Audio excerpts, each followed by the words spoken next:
আজকের এই চমৎকার আয়োজনের মডারেটর জনাব ইব্রাহিম খলিল আনোয়ারি, আমার মিতা, আপনার সুন্দর উপস্থাপনার মাধ্যমে আমরা একটা ঐতিহাসিক দিনে উপস্থিত হয়েছি। এখন আমরা একসাথে আছি এখানে। আমার একান্ত ঘনিষ্ঠ বন্ধু, ছাত্র জীবনের খুব কাছের মানুষ আমরা। বিশ্ববিদ্যালয়ের প্রফেসর মোস্তাফিজুর রহমান ভাই উপস্থিত আছেন। চট্টগ্রাম বিশ্ববিদ্যালয়ের সহযোগী অধ্যাপক জনাব মোহাম্মদ শহীদুল হক এবং আরো যে কয়েকজন আজকে থাকার কথা, সভাপতিত্ব করার কথা, আমার প্রিয় ভাই আসাদ বিন হাফিজ কবি, ৮০ দশকের অন্যতম সেরা কবি, আব্দুল শিকদার ভাই, শাহিন আসনাদ ভাই। আমরা একসাথে মূলত সাহিত্য এবং সাংস্কৃতিক আন্দোলনে ভূমিকা রেখে থাকি। বাংলাদেশের আহ প্রায় ২০ কোটি মানুষ, বর্তমানে কেউ ১৬, ১৭ বলে ১৮, ১৯, ২০ যাই হোক না কেন, ২০ কোটি মানুষের মাঝে অধিকাংশ মানুষের যে বিশ্বাস, সেই বিশ্বাসের আলোকে যে সংস্কৃতি, যে সাহিত্য, আমরা তার আহ লালন এবং এটাকে নিয়ে যে কাজ, সেই কাজে আমরা একসাথে যুক্ত আছি। আজকে একটা ঐতিহাসিক দিন, ২১ ফেব্রুয়ারি। আপনার কথায় এসেছে আনোয়ারি ভাই, যে ৮ ফাল্গুন ঐতিহাসিক দিন। আমরা মাতৃভাষার কথা যখন বলা শুরু করি তখন ২১ ফেব্রুয়ারি আসে। কিন্তু আমি ছোটকাল থেকে, একবারে যখন ছোট ছিলাম, তখনই আমার মনে প্রশ্ন আসতো, যেদিন থেকে আমি জেনেছি যে ২১ ফেব্রুয়ারি সংগঠিত হয়েছিল ৮ই ফাল্গুন। আমরা বাংলা ভাষার জন্য যারা প্রাণ দিয়েছে, যারা আন্দোলন করেছে, বাংলা ভাষাকে প্রতিষ্ঠিত করেছেন, তাদের জন্য বক্তব্য, বিবৃতি, সেমিনার, সিম্পোজিয়াম, বই লেখা, কবিতা, সাহিত্য চর্চা, গল্প, উপন্যাস, অনেক কিছু আমরা করছি। কেন? বাংলা ভাষার জন্য তারা জীবন দিয়েছেন। বাংলা ভাষাকে আমরা একটা অবস্থান তৈরি করে একটা পর্যায়ে নিয়ে আসতে পেরেছি, এবং বর্তমানে বাংলা ভাষা, সে ঐতিহাসিক দিনটি হলো আন্তর্জাতিক মাতৃভাষা দিবস। কিন্তু আমরা সেই দিনটা, যে ৮ই ফাল্গুন, সেটাকে প্রতিষ্ঠিত করতে পারিনি। কেউ কেউ এখন যুক্তি দিয়ে থাকেন যে যদি ৮ই ফাল্গুন করা হতো তাহলে আন্তর্জাতিক মাতৃভাষা দিবসটা হতো না। আমি এটার সাথে একমত না। আমরা জানি বর্তমান বিশ্বে জাতিসংঘ কর্তৃক নিবন্ধনকৃত ভাষার সংখ্যা হচ্ছে ৭,০০০। এই ৭,০০০-এর মাঝে মাত্র ৬টি ভাষাকে জাতিসংঘ তার নিজস্ব ভাষা, অফিসিয়াল ভাষা হিসেবে স্বীকৃতি দিয়েছে। এর মাঝে ১ নম্বর হচ্ছে চাইনিজ, ২ নম্বর হলো ইংলিশ, ৩ নম্বর হলো স্প্যানিশ, ৪ নম্বরে অ্যারাবিক, ৫ নম্বর হলো ফ্রেঞ্চ, ৬ নম্বর হচ্ছে রুশ বা রাশিয়ান ভাষা। এই ৬টি ভাষাকে দিয়েছে। হিন্দি, বিশ্বে প্রায় ২ বিলিয়ন মানুষ কথা বলে হিন্দি ভাষা। হিন্দি এখন জাতিসংঘের স্বীকৃত ভাষা হিসাবেও অনুমোদন পায় নাই, অফিসিয়াল ভাষা হিসেবে অনুমোদন পায় নাই। তেমনি ভাবে বিশ্বের সর্ববৃহৎ ৭ম ভাষা হচ্ছে বাংলা। এখানে প্রায় ২৬৫ মিলিয়ন মানুষ বাংলা ভাষায় কথা বলে। বাংলাদেশ এবং ভারতের একটা ২টা ৩টা রাজ্য সহ এবং বিশ্বের অন্যান্য অঞ্চল সহ। কিন্তু যদি আমরা ৮ই ফাল্গুনকে প্রতিষ্ঠিত করতে পারতাম, তাহলে অবশ্যই সেটা ইন্টারন্যাশনালি একটা পজিশন তৈরি করতে পারতো। একটা জিনিস আমাদের আজকে জানা দরকার, আমরা যখনই ২১শে ফেব্রুয়ারি আসে, আমরা তখন কয়েকটা গদবাঁধা কথা বলে থাকি। কি বলে থাকি? সর্বস্তরে বাংলা চালু করতে হবে, এরপর অফিসিয়াল ভাষা বাংলা হওয়া দরকার, কোর্ট কাছের ভাষা বাংলা হওয়া দরকার। কারাই কথাগুলো বলেন? আমাদের একেবারে মাননীয় প্রেসিডেন্ট, প্রাইম মিনিস্টার থেকে শুরু করে সবাই একই কথাই বলেন। তাহলে ১৯৫২ সালের পর থেকে আজ পর্যন্ত আমরাই তো ক্ষমতায় আছি, বাঙালিরাই ক্ষমতায় আছি, কিন্তু আমরা করতে পারলাম না কেন? সদিচ্ছার অভাবটা কোথায় আমাদের? আমরা যদি আমাদের মর্যাদা নিজেদেরকে নিজে দিতে না পারি, তাহলে বাহিরে কেন আমাদেরকে মর্যাদাটা দিবে? এর জন্য আজকে আমাদের সবচেয়ে বড় আত্ম উপলব্ধির দিন হচ্ছে আমাদের ভাষার মর্যাদা আমরা দিচ্ছি কিনা। ভাষার মর্যাদা দেওয়ার অর্থ কিন্তু এই নয় যে সব জায়গাতে শুধু আমার ভাষাটাকে প্রতিষ্ঠিত করতে হবে। এটাকে ভাষার মর্যাদা আমি মনে করি না। আমার ভাষার মর্যাদা থাকবে, কিন্তু তার সাথে আমি ইংরেজি, অ্যারাবিক, এরপর আমার আশেপাশে অন্যান্য যে ভাষাগুলো আছে, আমরা সে ভাষাগুলো শিখবো। কারণ বর্তমান সারা বিশ্ব হচ্ছে একটা গ্লোবাল ভিলেজ। আমরা আজকে এখানে আছি, কালকে ওখানে আছি। আমরা বিশ্বের নেতৃত্ব দিতে চাই। আমাদের দেশের আজকে যারা তরুণ, যারা মেধাবী, যারা বুদ্ধিমান, বুদ্ধিমতী, যারা বুদ্ধিজীবী, তাদের সারা বিশ্বে তারা ছড়িয়ে পড়েছে। তারা যদি সেখানে নেতৃত্ব দিতে হয়, কথা বলতে হয়, আমার ভাষা, আমার জাতি, আমার কৃষ্টি কালচারকে তারা তুলে ধরতে হয়, তাহলে তো সেখানে বাংলা ভাষা মানুষের সামনে বলতে পারবে না। সেখানে অবশ্যই তাদেরকে ইংরেজি কিংবা অন্যান্য ভাষাতে বলতে হবে। এর জন্য আমি মনে করি আমার ভাষার মর্যাদা আমি প্রতিষ্ঠিত করব সকল জায়গায়, সাথে অন্যান্য ভাষার মর্যাদাও আমাকে দিতে হবে, সেগুলো আমাকে গ্রহণ করতে হবে। আর ভাষা আন্দোলন সহ আমাদের সবচেয়ে বড় একটা খারাপ দিক হচ্ছে যে আমরা প্রকৃতি ইতিহাস জাতির সামনে তুলে ধরি না। যারা ভাষা আন্দোলনের নেতৃত্ব দিয়েছিলেন, ভাষা আন্দোলনের নেতৃত্ব দানকারী সংগঠনের নাম হচ্ছে তমদ্দুন মজলিস।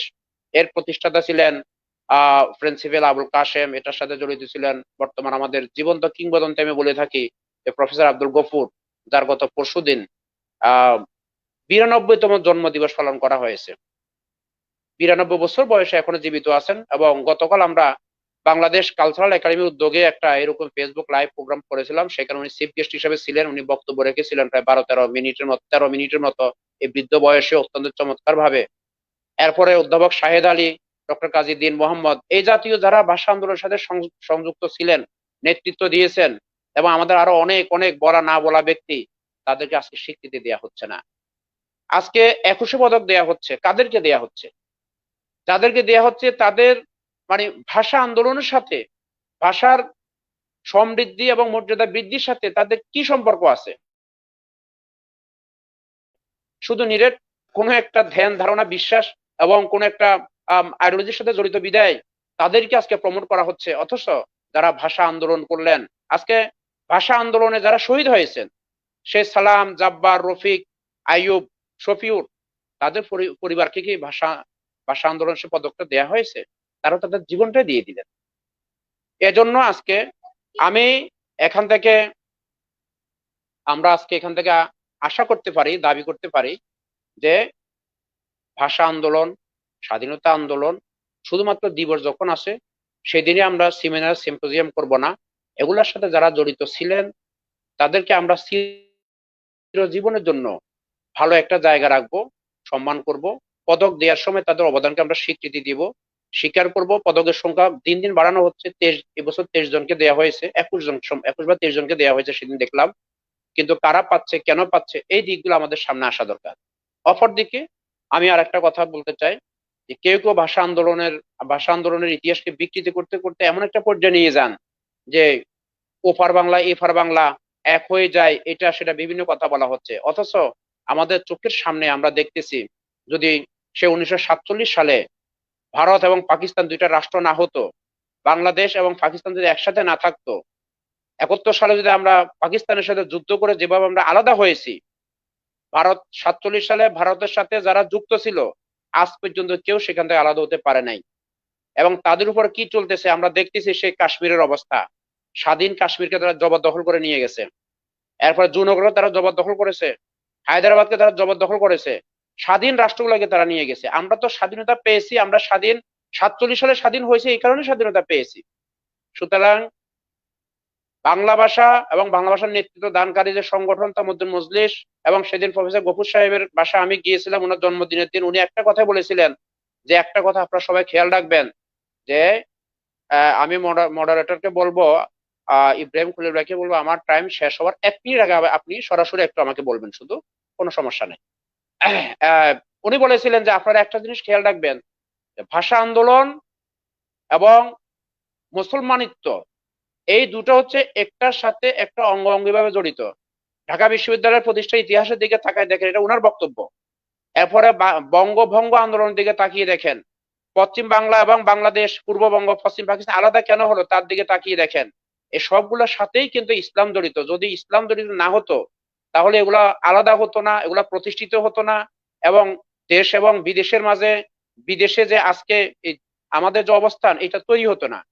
যারা আজকে আধুনিকতা, নতুনত্ব অথবা অন্যান্য দিক তুলে ধরতে গিয়ে আমাদের আইডিওলজিকে ত্যাগ দিয়ে দিচ্ছেন, আমাদের মৌলিক যে কৃষ্টি, এই যে বাংলাদেশের মানুষের সকালের ঘুম ভাঙা আজানের ধ্বনি শুনে রাতের এশার আজান এবং নামাজ পড়ে আমরা যে ঘুমাতে যাই, আজকে মুটে মাঝে আর কুলি মজুর শ্রমিক যারা মুর্শিদে মারফতি গায় এগুলোকে অস্বীকার করতেছে, যেটা আমাদের দেশের সংস্কৃতি নয় সে ধরনের উলঙ্গপনা নিয়ে আসতেছে, উদ্বোধনী দেওয়া হচ্ছে, এগুলোকে আমাদের সংস্কৃতি বলে চালিয়ে দেওয়া হচ্ছে।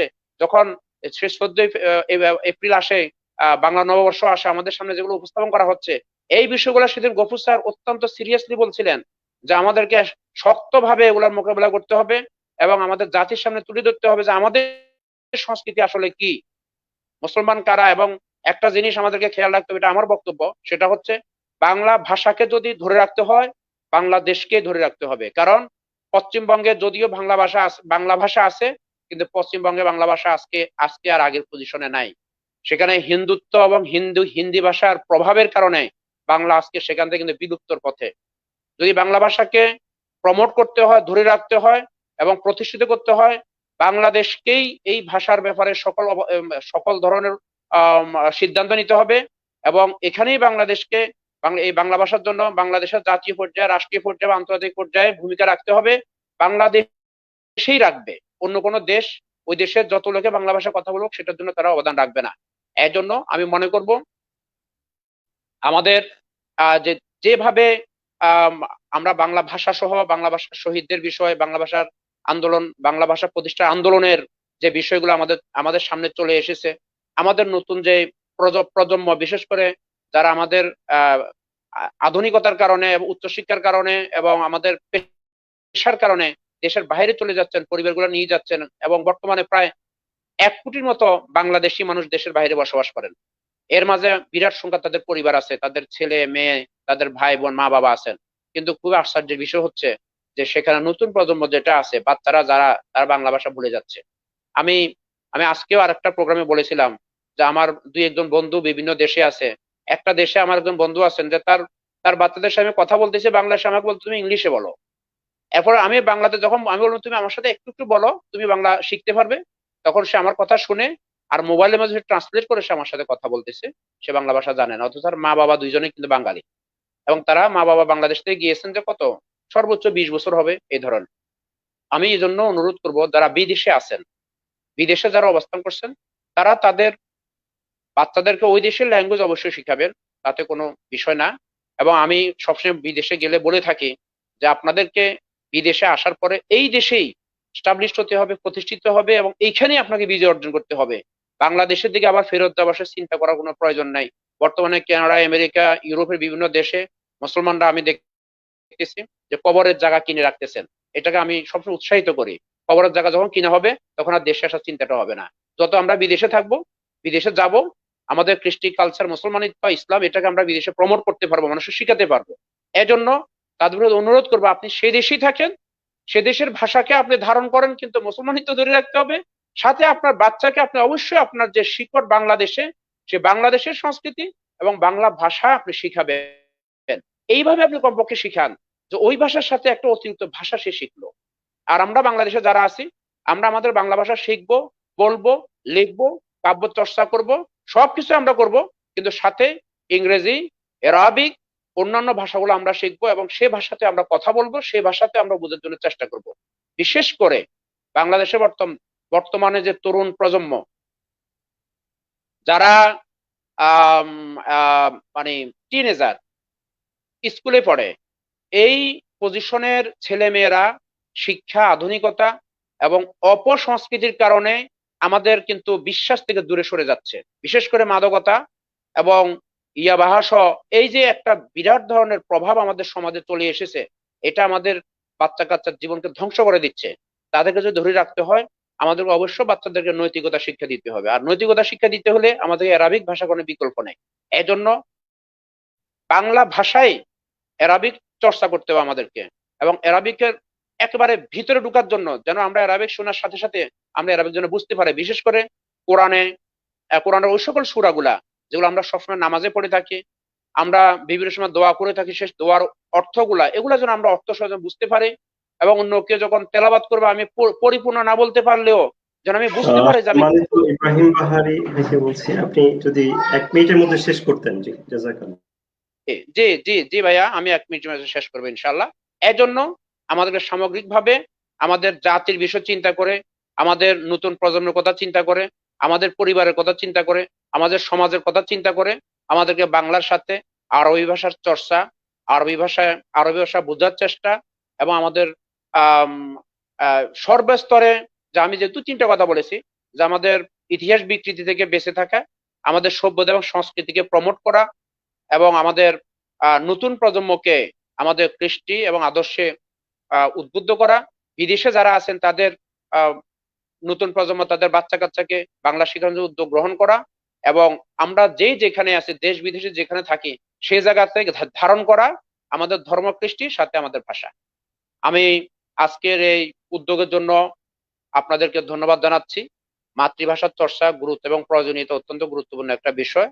আহ যারা এর মাঝে যুক্ত হয়েছেন তাদেরকে আমার পক্ষ থেকে মোবারকবাদ জানাচ্ছি, এবং যারা যুক্ত হবেন তাদেরকেও আমার পক্ষ থেকে ধন্যবাদ জানিয়ে আমার বক্তব্য এখানে শেষ করছি। আসসালামু আলাইকুম ওয়া রাহমাতুল্লাহ।